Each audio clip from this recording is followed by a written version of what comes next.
आज की पॉडकास्ट में हम बात करेंगे कि जो नई पॉलिटिकल पार्टी पाकिस्तान के ये पॉलिटिकल लैंडस्केप में एंटर हुई है।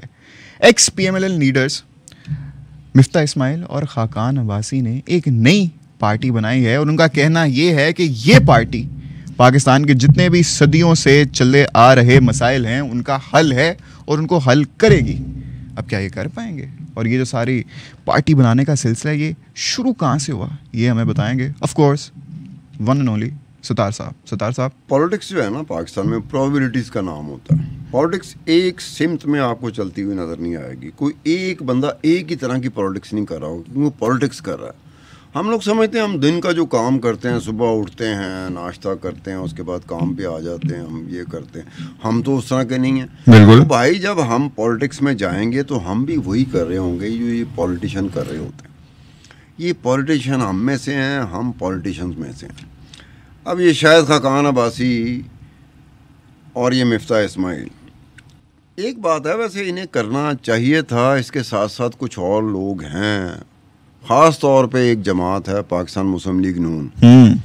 उनके लोगों की वैसे एक ज़रूरत या मजबूरी बन गई है कि वो ऐलान कर दें कि जनाब हम एक नई पार्टी बना रहे हैं।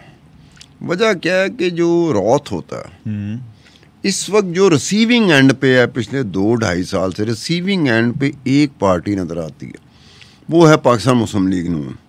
यानी कि पाकिस्तान मुस्लिम लीग नून का जो लीडरशिप है, रहनुमा हैं, MNA हैं, MP हैं, सेनेटर्स हैं, मैंने इस मुश्किल में कभी आज तक उनको नहीं देखा था। ठीक है। वो ऐसे लगता है जैसे फंसे हुए हैं। फंसे किस तरह हुए हैं? मलबे पड़ते जा रहे हैं उन पे ऐसे जैसे। ठीक है।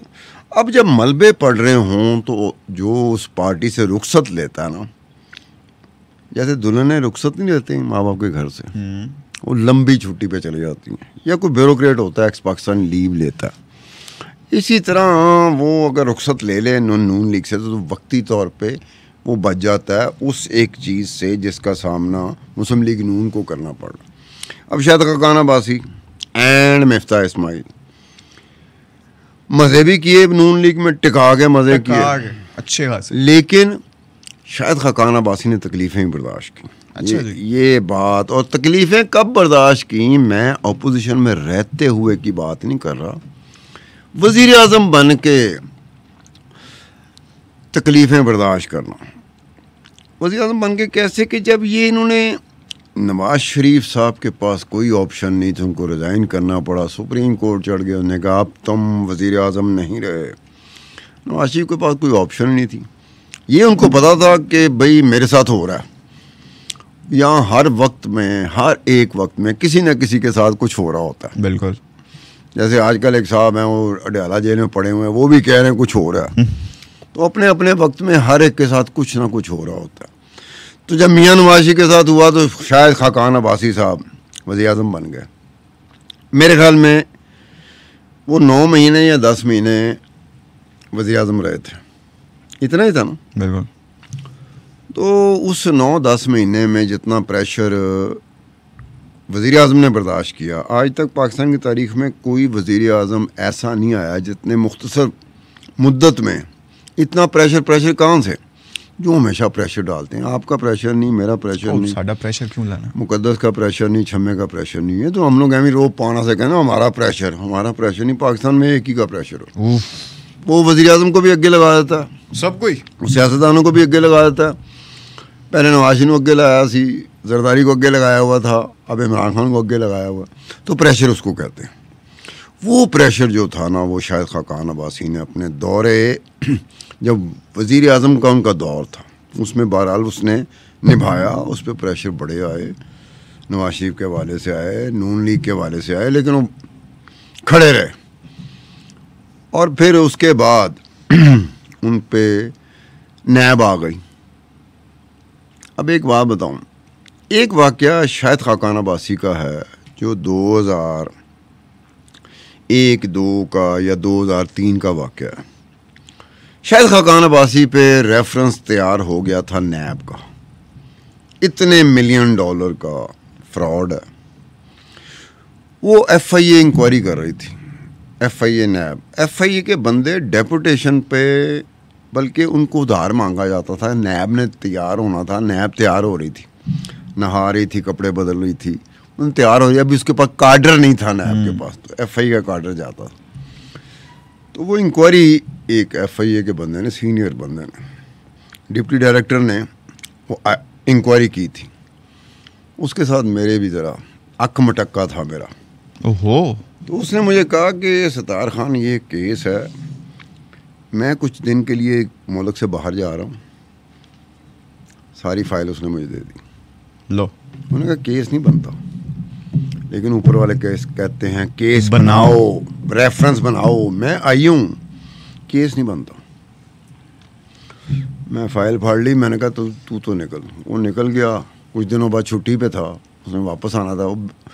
गैर हाजिरी में ना, छुट्टी के दौरान अगर कोई रिपोर्ट हो जाती है तो इतना मौका होता है कि शायद किसी और ने ना लीक किया हो। ठीक है, तो उसमें हुआ वो शायद खाकान अब्बासी पे था। तो शायद खाकान अब्बासी को मैंने फ़ोन किया, ये 2001, 2, 3, 4 की बात है। मैंने उसको किया, एग्जैक्टली मुझे साल याद नहीं है। तो मैंने शायद खाकान अब्बासी को कहा कि ये केस है, मैं आपका वर्शन लेना चाह रहा हूँ। मैं नैब का भी वर्शन लूँगा, लेकिन नैब को मुकम्मल तौर पे कॉन्फिडेंस में नहीं लूँगा, क्योंकि वो रेफरेंस बना के बैठे हुए थे।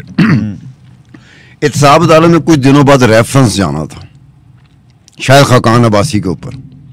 ये मुशर्रफ दौर की मैं बात कर रहा हूँ। केस नहीं बनता था, मतलब FIR दर्ज नहीं होती थी, रेफरेंस नैब का नहीं बनता था। लेकिन ऊपर वाले तुले हुए थे, मुशर्रफ, जनरल परवेज़ मुशर्रफ मरहूम की जो एडमिनिस्ट्रेशन थी, जो चाह रही थी कि उनका ही नाम हो, तो वो कर रहे थे।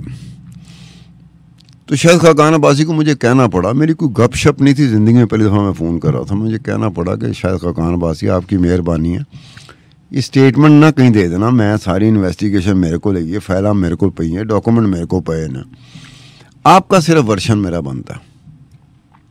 शायद खाकान अब्बासी ने बहरहाल इसका लिहाज, उसको पता था कि भी इसके, कहते ही आप मुझे फिर ये डॉक्यूमेंट दे देंगे। मैं कहा जब खबर छप जाएगी ना, मैं आपको सारे डॉक्यूमेंट दे दूँगा। तो मैंने वो खबर की, वो रेफरेंस नहीं दायर हो सका था।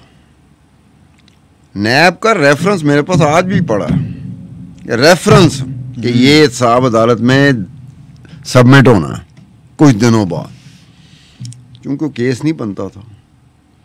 लेकिन उसके बाद मुख्तलिफ हालात में ना, शायद खाकान अब्बासी खड़ा रहा बारा ये इसका। अब उसके बाद क्या हुआ कि इन्होंने अपनी नई जमात, तुम तो ऐसे बात कर रहे हो जैसे मुझसे पूछ के शायद खाकान अब्बासी ने पार्टी छोड़ी और नई पार्टी बनाई। जैसे आपने पूछा ना, मुझे यही लगा वक्ती तौर पे कि शायद खाकान अब्बासी, आप अपने अंदाज से कुछ तजस्सुस पैदा करते हैं ना, तो नहीं, जज्बात खुद ही खाकान अब्बासी का नवाज शरीफ भी बुरा नहीं कह सकता उसे, ठीक है, और नवाज शरीफ के अलावा कोई भी और भी बुरा नहीं कह सकता। नवाज शरीफ नोज इट कि शायद खाकान अब्बासी के साथ बाकियों ने तो जो गैर करते ही हैं, वो तो उन्होंने करना ही करना होता, ठीक है। लेकिन वो समझते हैं, नवाज शरीफ समझते हैं कि ये अपनों का दुख है, गम है, जिसकी वजह से शायद खाकान अब्बासी मिफ्ता इस्माइल के साथ मिलके, मिफ्ता इस्माइल का कुछ और हुआ। क्या हुआ? शायद गालिबन मिफ्ता इस्माइल को गुस्सा चढ़ गया होगा कि मेरी परफॉर्मेंस एवेल्यूएशन में मुझे नाकाम डिक्लेयर कर दिया, मुझे वज़ीर ख़जाना बनाया था, मैंने बढ़के भी बड़ी मारी थी, बहुत ज़्यादा। ठीक है, हमारे मसला बंदे का नहीं है, मसला पोजीशन का है। अगर उस पोजीशन में मुझे ले आओ ना, मैं ही बढ़के मारूंगा कि लोग मेरी तरफ देख रहे हैं, मुझे पता ही बढ़कों पे आते हैं। आप तसल्ली रखें, ये हो जाएगा तो वो हो जाएगा, मेरे हाथ के इशारे होंगे, मेरा बॉडी लैंग्वेज। अच्छा, लेकिन आपको नहीं लगता कि अभी भी ये बढ़ के ही मारी जा रही है इस नई पार्टी की क्रिएशन के साथ? यार उन बेचारों के पास क्या है मुझे बताओ, जिनके पास नहीं होता वो भी बढ़के मार रहे होते हैं, और जिनके पास कुछ होता भी है ना, वो भी बढ़के मार रहे हैं। तो पाकिस्तान में बढ़के जो है ना, वो रेगुलर फीचर बन चुका हो। अच्छा, इन्होंने कहा कि हमने किसी को इन्वाइट नहीं किया, ये हमने आपको बता दिया। हमारा ये है कि एक ज़माने में पाकिस्तान साउथ एशिया की सबसे अमीर रिच कंट्री होता था, लेकिन अब ऐसा नहीं, अब सबसे पीछे रह गए। तो हमने इसको आगे लेके जाना है, टैक्सेस कम करने हैं। जो पॉलिटिशियंस हैं वो सिटीजन्स को सिटीजन्स की तरह नहीं, प्रे की तरह देखते हैं, सही है, उनके शिकार की तरह देखते हैं। और ये जो है बड़ा प्रेडिटरी किस्म का स्टेट बन चुका है, हमने इसको बदलना है। तो हम किसी को इन्वाइट नहीं कर रहे, जिसने भी हमारी पार्टी ज्वाइन करनी है वो कर ले, जो पाकिस्तान को आगे लेके जाना चाहता है ले आए, आ जाए हमारे साथ। गजाल साहब, वोट बैंक कहाँ है? असल बात होती है जब आप पार्टी बनाते हो, जब किसी ने जाना होता है, अगर मैं किसी पार्टी को ज्वाइन करूंगा तो मैं पहले देखूंगा इनके पास वोट बैंक है,